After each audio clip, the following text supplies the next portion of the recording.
राम राम मित्रांनो. भक्ती, समर्पण, श्रद्धा या तिन्हीचा संगम म्हणजेच तिरुपती बालाजी. भक्तिभावाने इथे येणारे लोक आणि परमेश्वरापुढे समर्पित होणारे त्यांचे भाव म्हणजेच बालाजी.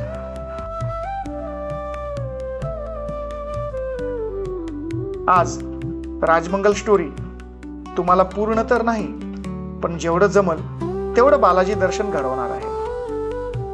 तिथली सुंदरता, तिथले डोंगर, तिथलं निसर्गरम्य वातावरण, हे सर्व काही तुम्हाला दाखवण्याचा प्रयत्न करणार आहे. मित्रांनो, जेव्हा आपण घाटातून प्रवास करायला लागतो तेव्हा असं वाटतं जणू काही हा प्रवास हा आपल्या पृथ्वी तलावरचा नाहीच आहे. हा प्रवास आहे स्वर्गाचा. इथला निसर्ग, इथली झाडी, इथला डोंगर,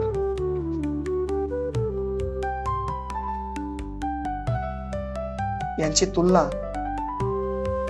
यांचं व्याख्यान करता करता आपले शब्दही अपुरे पडतील. एवढं मोहक असं वातावरण आणि समोरील दृश्य. मित्रांनो, जेवढं पाहावं तेवढं इथे नवलच.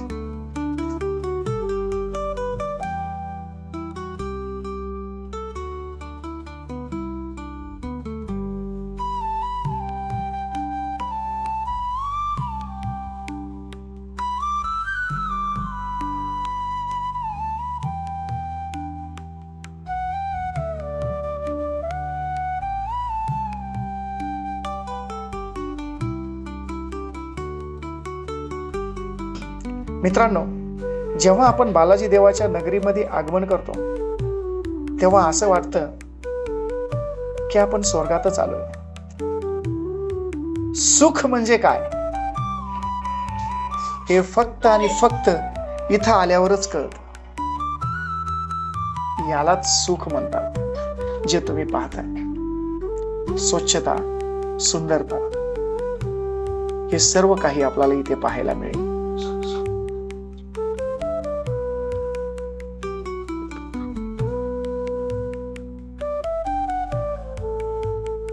इथे येणारी सर्व माणसं आपल्याला आपलीशी वाटतात.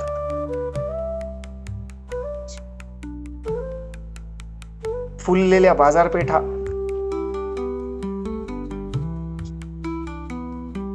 निसर्गरम्य वातावरण, हे सर्व पाहून माणसाचं मन हरवून जायला भाग पाडतं. हे सर्व पाहिल्यानंतर माणसाचं मन हरवून जायला भाग पडतं. इथं प्रत्येकाच्या मनामध्ये काही ना काहीतरी भाव असतो जो त्यांना फक्त आपल्या देवाला सांगायचा असतो. त्यामुळे सर्वजण इथे फक्त आणि फक्त आपला भाव घेऊन येत असतात.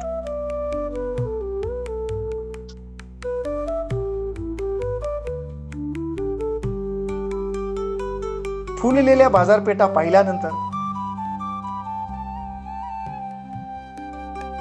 माणसाचा सर्व जो आळस आहे तो काही क्षणातच नाहीसा होतो. आणि हे चित्र पाहताच डोळ्यामध्ये एक वेगळीच तरंग माणसाच्या निर्माण होत असतात. इथल्या लोकांच्या चेहऱ्यावरची जी आपुलकी आहे तेही आपल्याला हवीशी वाटतं.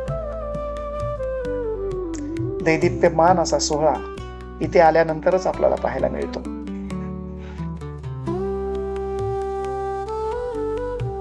देवदर्शनासाठी आलेली माणसं देवाला पाहण्यासाठी त्यांची जी आतुरता आहे, त्यांच्या मनामधील असलेली आतुरता आपल्याला सहजच त्यांच्या चेहऱ्यावरती दिसून येते. मित्रांनो, भाव आणि भाव यामध्ये एकच असतं, ते म्हणजे फक्त आणि फक्त परमेश्वर.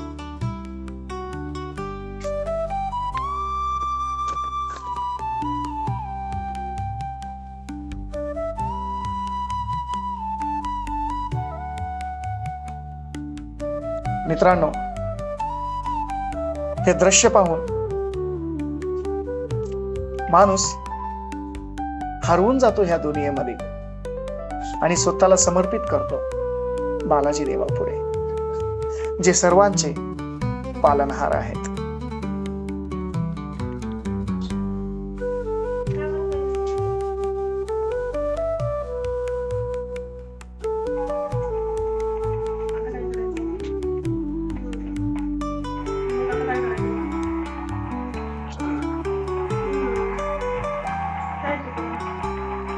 बाजारपेठा खूप सुंदर, भक्तिभावाने देवाला समर्पण करणारी भोळी भाबडी माणसं आपणाला इथे सगळीकडेच पाहायला मिळतात.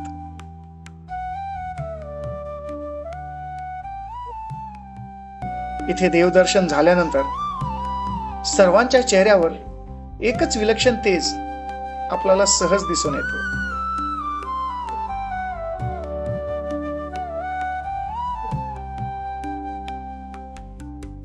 भक्तीचा अफाट जलसागर आपल्याला सहज दिसून येतो.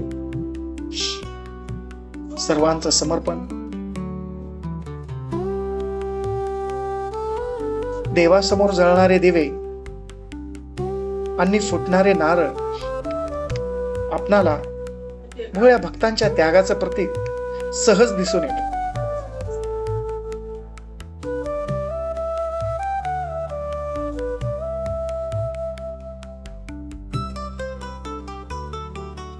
देवाच्या सानिध्यात राहून तिथली माणसं श्रद्धेने विकणारे धागेदोरे घेऊन आणि देवाला नमस्कार करून आम्ही परतीचा प्रवास करायचे ठरवलं.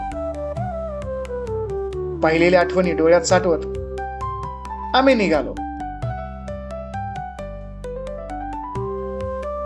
गरुड पाहिला, देवाच्या दारावरती असलेल्या गरुड खांबाला शेवटचा नमस्कार केला आणि आम्ही परतीच्या प्रवासासाठी तिथून निघालो.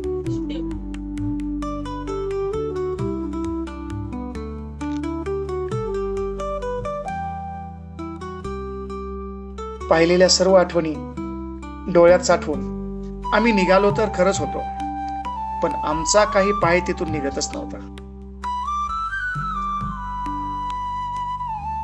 देवाला पाहायची तीव्र इच्छा पुन्हा मनामध्ये उत्पन्न होत होती.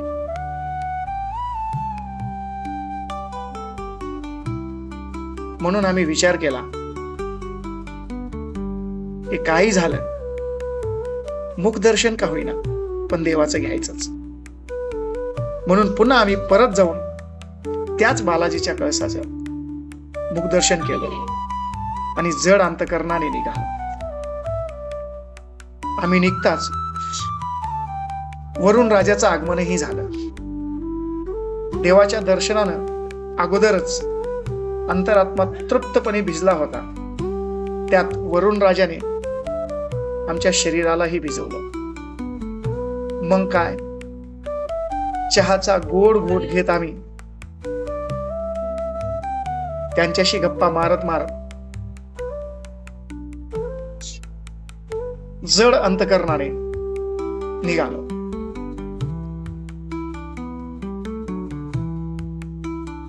आणि थेट पोहोचलो मारुतीरायाच्या दारात. परतीच्या प्रवासामध्ये आपल्याला एक विलक्षण असं एक विलक्षण अशी मारुतीरायाची मूर्ती लागते. तिथे भाव आणि श्रद्धेने लोक आपल्या मनोकामना मारुतीरायाला सांगत असतात. तिथे आम्हीही देवाच्या समोर थांबून आमच्याही मनातील काही हावभाव देवासमोर प्रकट केले. देवाला विनंती केली की आम्हालाही पुन्हा तुझ्या दारात येऊ दे.